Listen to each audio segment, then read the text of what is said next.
impossible in your life. 2,000 years ago, people had never seen God before.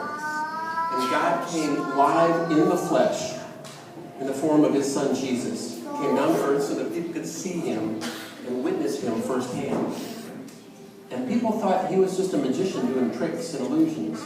A lot of people didn't believe. And some people who did see him, they believed.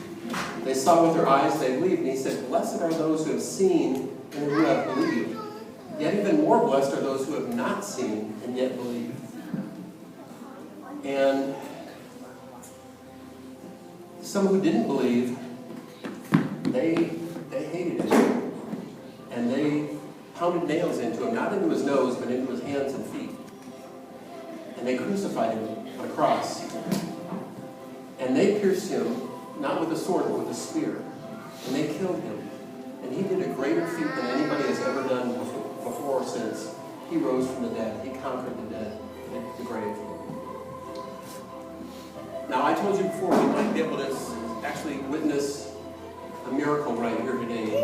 How many of you would like to see a miracle right here today?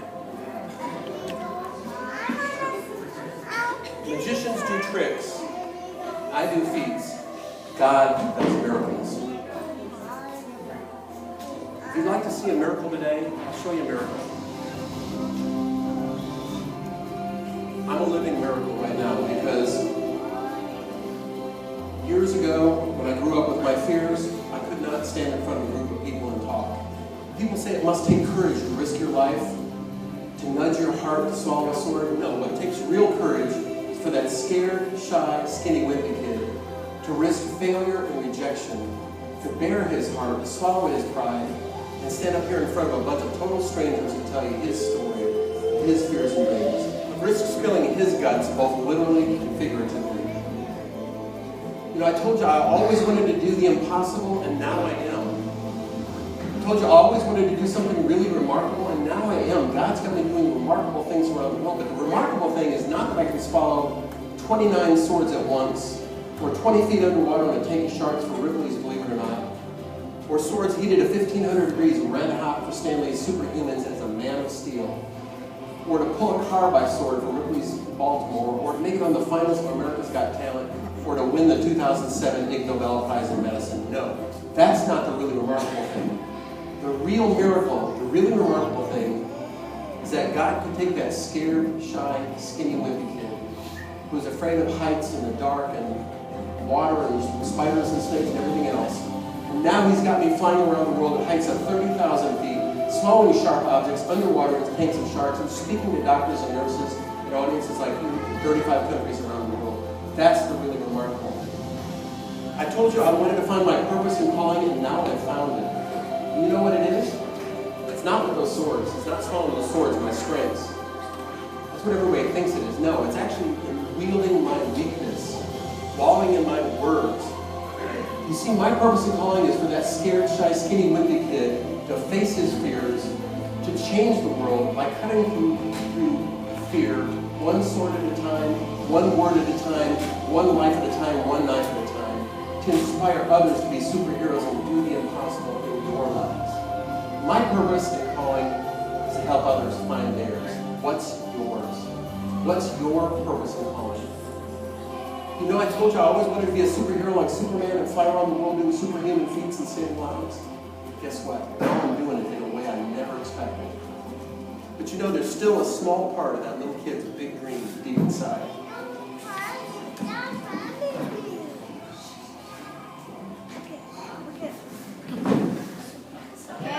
There's a Superman side for them.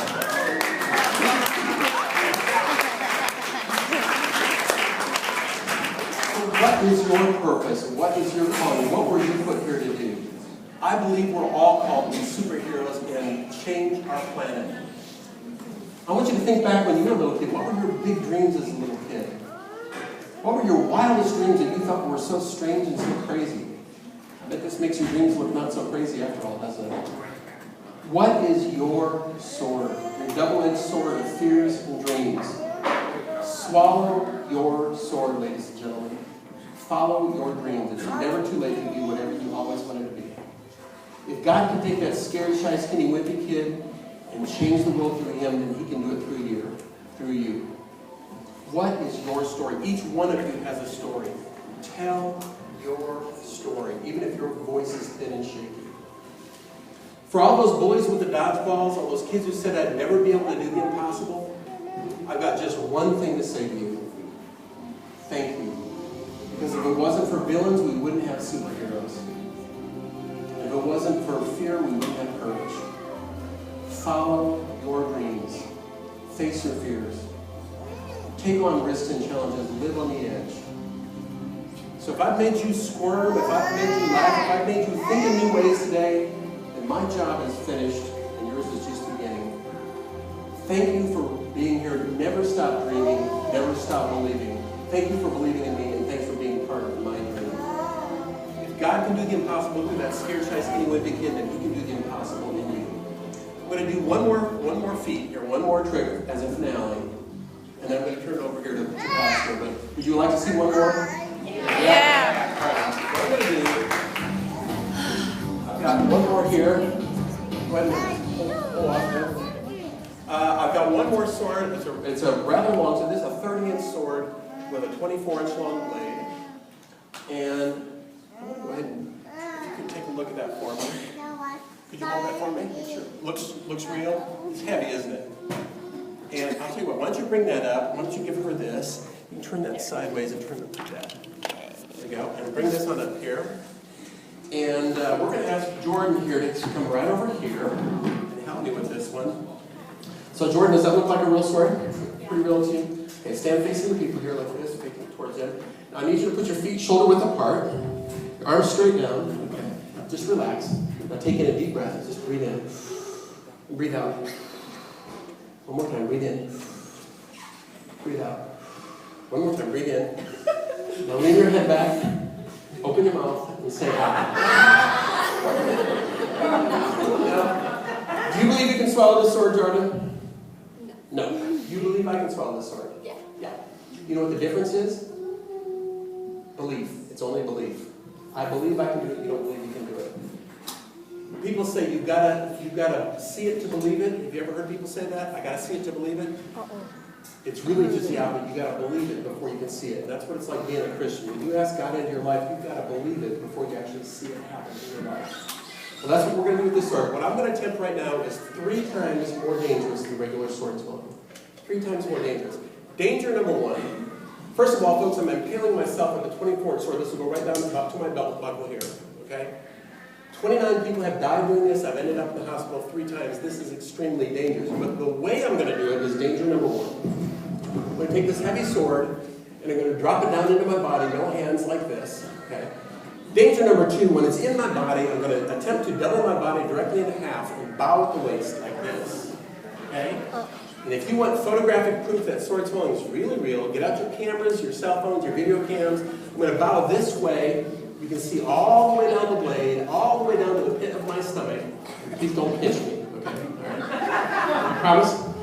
Good. We bow all the way this way. You can look all the way down the blade. I'm going to come around one time and one time only. Then danger number 3, I'm going to ask a total stranger here, or a partial stranger here, Jordan here, to extract the blade from the pit of my stomach. That's where you come in, okay?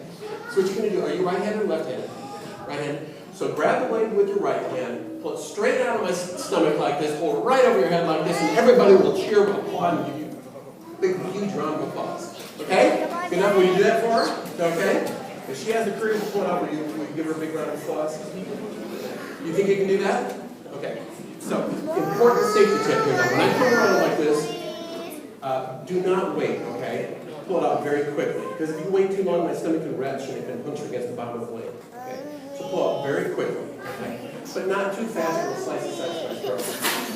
Just kind of a medium speed. Okay? So when you pull it out, just medium, whatever you do, Jordan, don't scrape it up my back, don't go like this because that really hurts, okay? Just pull it straight out like this, pull it right over your head. You might not want to stand right underneath it in case it drips. Okay? Just kidding. It's a little dripping sword. Okay, you think you can do that? Are you guys going to give her a big round of applause when she'll do that? Yeah. So this is extremely dangerous. This is 3 times more dangerous than regular sword swallowing. 3 times more dangerous. You ready? I'm going to need your undivided attention for this. No. It is 3 times more dangerous than regular stunt. This is your mission. Do you think you can do it? Mission impossible. Hit it. Here goes. Crank it up.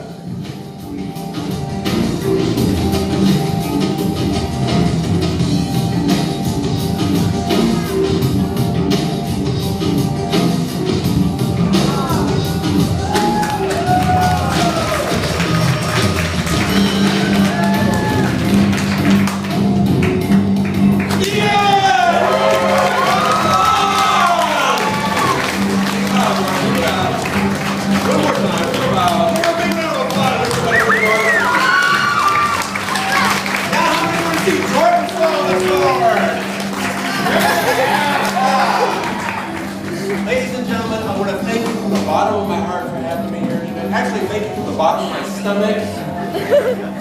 The next time you see a sword on the wall, next time you see a knife, a pocket knife, or even a table knife at your table, I want you to think back on today.